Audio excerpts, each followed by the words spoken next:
All right, so Houston Morgan, marketing and business development workstream leader at ShapeShift. Houston Morgan is the leader at ShapeShift in development workstream leader. Sorry, I'm getting lost here. Decentralized, non-custodial cryptocurrency trading platform. His mission is to make cross-chain trading seamless, abstract complexity, and empower users to interact effortlessly with Bitcoin, Ethereum, and beyond while maintaining self-custody. He started his crypto journey in 2015 mining Bitcoin and has since built a career at the intersection of growth marketing, business development, and DeFi adoption. With a background in SEO, search engine optimization, for those of you, user acquisition, and strategic partnerships, Houston has led initiatives that drive millions in trade volume and strengthen ShapeShift's position in the multi-chain ecosystem. His work continues to bridge the gap between technical innovation and user-friendly experiences in crypto. Please welcome Houston Morgan.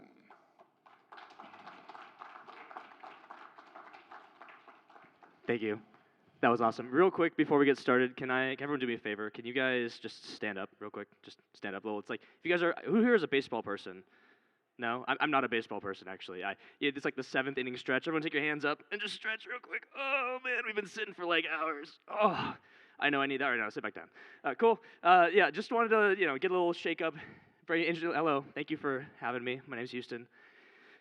And here today, I'm going to talk to you about crypto. Now, I assume everyone here has used Litecoin. And raise your hand if you've actually used Litecoin. Like, done a transaction in the last 2 weeks. And I'm just saying, traded, sent some Litecoin to someone, paid. Raise it high, raise it high, raise it proud. You're proud. It's a Litecoin conference. Come on. Yeah, great. Put them down.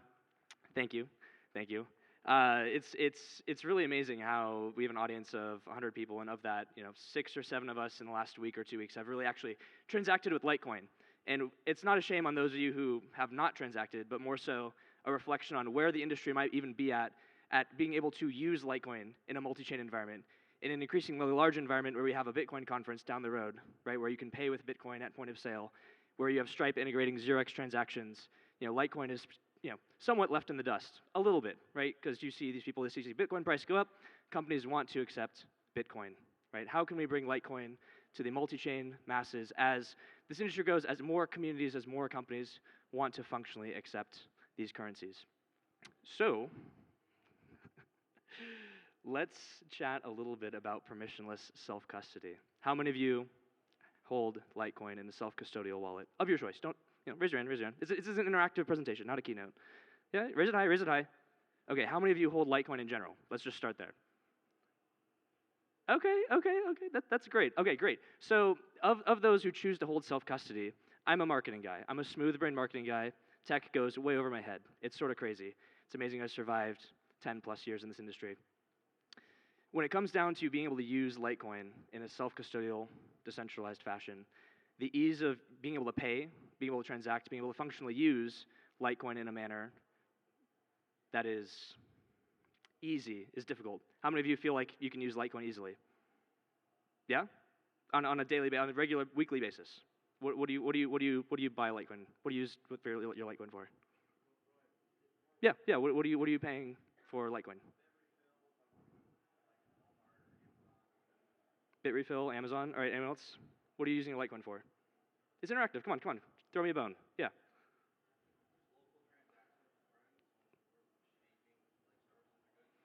Okay, local transactions with friends, exchanging of services and goods. Anyone in the back?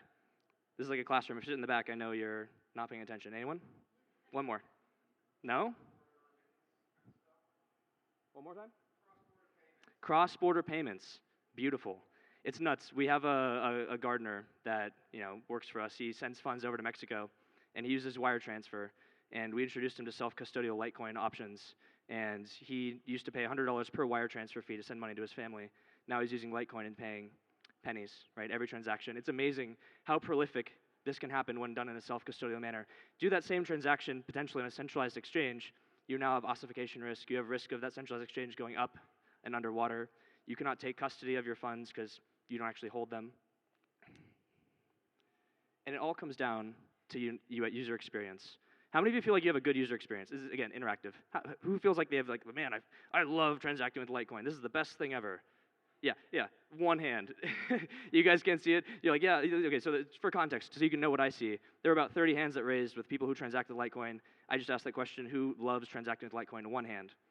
And that's user experience. Fundamentally, that is a problem. If I am not having the best time of my life when I'm transacting with my money that I hold, why would I want to do that?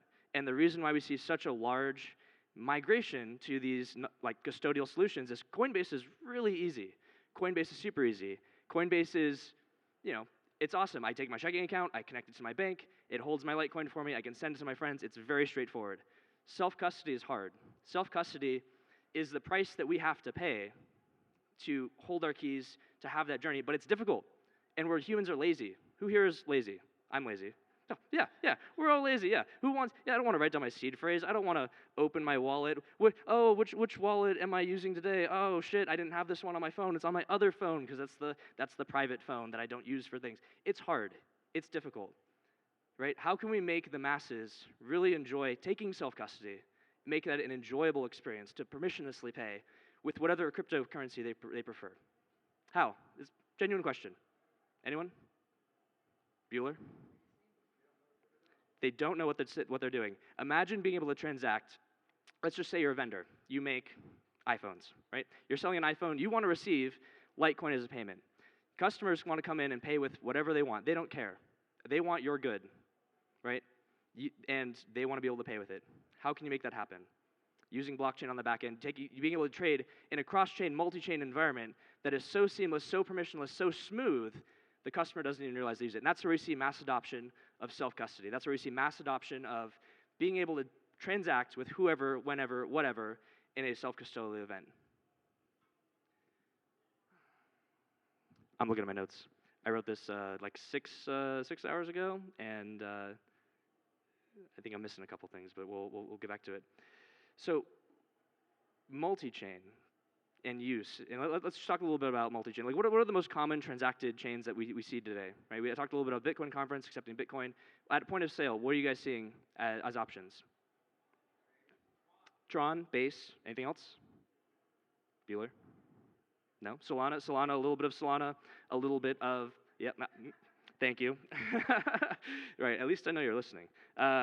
Great, and so we see that, and users want to be able to transact with those assets, right? How do we make it so that, let's say you're a vendor, users want to pay you in Solana. They want to pay you in something that they're self-custodially holding. And as a vendor, you want to receive Litecoin. You want to receive Bitcoin. You want to receive something that is so immutable, so transparent, a nice, stable store of value that is easy to transact with. How can you make that happen? Sorry, I'm testing the camera guy out real quick. It's a good reaction speed. We're having a great time up here. One of the things that we can make happen through there is through building a really seamless thing that abstracts away that wallet experience. Let's say you have Cake Wallet, right? That's one wallet out of a gazillion, right? MetaMask, Phantom, what name some more wallets on your phone? What? Rabby, Exodus. Come on, there's like at least 10,000 wallets. Come on. ShapeShift. Sorry? MoonPay, what else? Edge. Yes, those are all wallets you can use. And it's so crazy that as an industry, we want this to be a seamless experience for users, and we keep building more wallets, right? We keep putting users in bins where I'm an Edge wallet user, I'm over here. Okay, it's a different experience than the Phantom wallet user over here. It's different than the MetaMask user over here. There's different chains, there's different displays, there's different buttons. They all do different things. They have different rates. They have different swap values. It's super confusing. Like, imagine, come at this from like your grandma's perspective. Like, she barely knows how to use her email, and the only reason she can do it is she knows she clicks the top button in the left-hand corner, and it opens her inbox, right? Now let's talk about she's dealing with thousands or hundreds of thousands of dollars. We want to make that super easy, super straightforward, in a self-custodial manner that is enjoyable. Seems pretty daunting, right? Where here we are focusing on ZK rollups and building more stuff. But why? Right? If it's so confusing for users, why do we keep doing it? Anyone? It might be a little bit of a rhetorical question. Anyone have any idea? No? I know. I don't either. It's a great thing to think about, right? Why are we building all of this tech if it's fundamentally not available for people to easily use in an easy manner? And that's something that we're trying to accomplish at ShapeShift. We're trying to solve this issue where you can bring any wallet you want, come in and transact with any asset you want on any chain.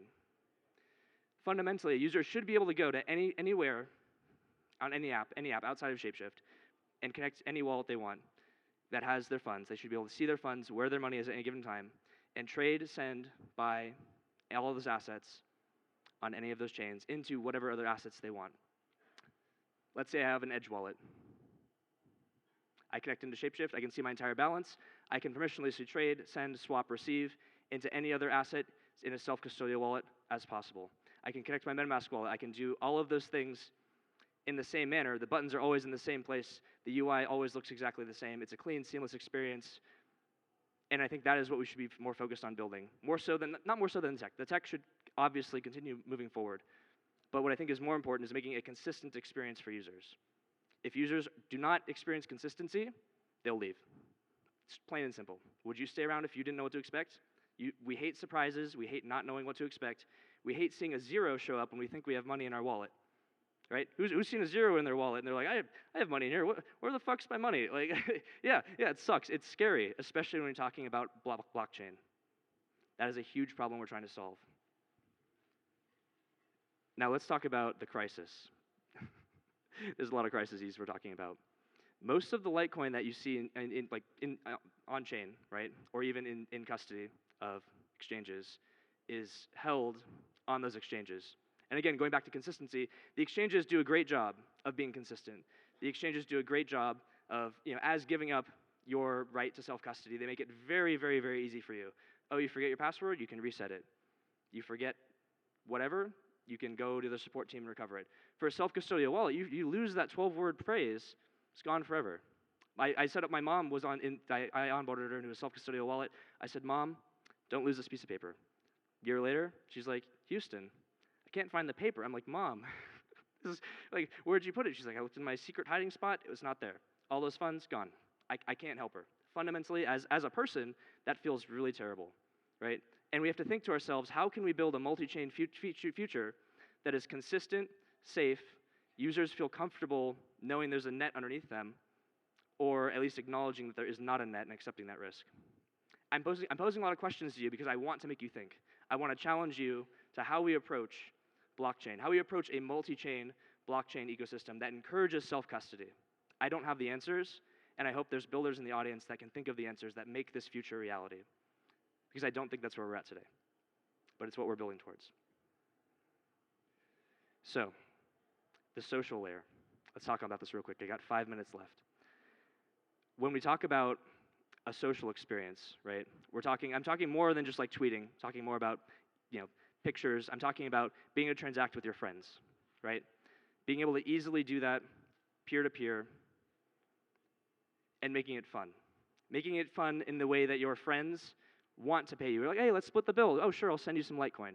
And again, abstracting the wallet experience. Oh, my wallet doesn't accept Litecoin? Here, I'll send you some USDC, and you'll receive Solana, or whatever you want. A multi-chain ecosystem that makes it so seamless that you don't really care what asset it is. And that is functionally the future I think we're building towards. All right, just hear me out. Raise your hand if you think you agree with me. Raise your hand. Just raise it. Raise your hand if you do not agree with me. Raise eye. I won't pick on you. I'm not going to pick on you. I promise I'm not like the MC. I will not pick on you. Cool. Okay, so we're in agreement. I will not heckle you, I promise. Too much. Sweet.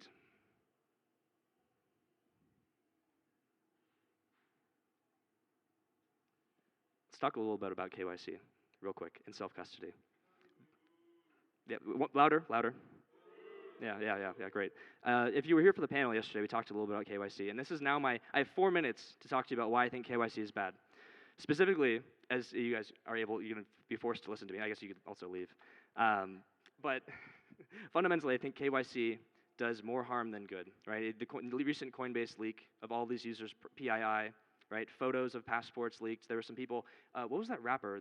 Some rapper's social media account got hacked, and they posted literally dude's face. What was it?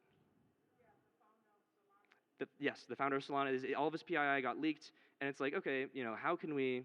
People say, oh, ZK is the solution to this, but why do I need to provide that information to do stuff on chain when I could just take self-custody, abstract away the fundamental idea that Houston Morgan is on the other side of this wallet? Why can't it just be a 0x? Why can't it just be a Bitcoin address? Why can't I just be a Litecoin address on chain And why does that information have to be tied to me? Great question to think about. I'm asking it somewhat rhetorically. Think about it for yourself. Let's think about why that's the standard, and think about how we create a Google account, right? When you sign up for Google, first name, last name, phone number, email, backup email, address. We're sort of ingrained in our society. In order to do stuff online, we have to provide this information. Blockchain is a clear departure from that, in which you don't actually have to provide that information to transact. You do not have to identify yourself. It is your right to remain anonymous and transact. It is your right to hold self-custody. It is your right to not have to give up that personal information because maybe you want to be anonymous for personal reasons, for security reasons, for safety reasons, right? Maybe you want to donate to a politician and you don't want to be personally identified. Vitalik used Railgun, right, to mix his funds and then donate to a politician of his choice. That is his right. Building in the self-custody world, you see self-custodial wallets and you have to KYC to swap. Why? Why are we building stuff like that? I'm going to let you think about that for 2 seconds.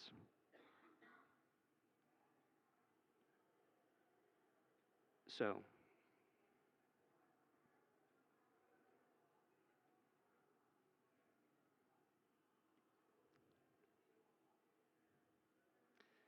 building into a self-custodial world that's multi-chain, that's private, that respects the user's privacy is difficult.